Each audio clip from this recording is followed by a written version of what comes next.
Managing your passwords can be a hassle, but Chrome makes it easy with Google Password Manager.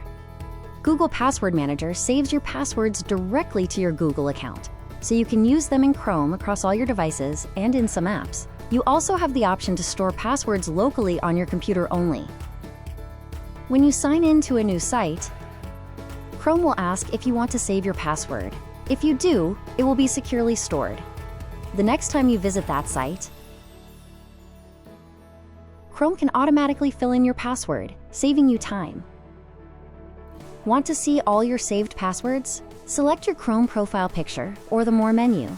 Then select Passwords and Autofill to open Google Password Manager. You can view, edit, delete, or even export them to a file. Google Password Manager also includes a security checkup feature. It can warn you about compromised passwords, passwords that have been reused across multiple sites, and weak passwords. This helps you keep your online accounts safe. You can also manually add new passwords or add notes to existing ones, so you have all the information you need in one place. Managing your passwords has never been easier.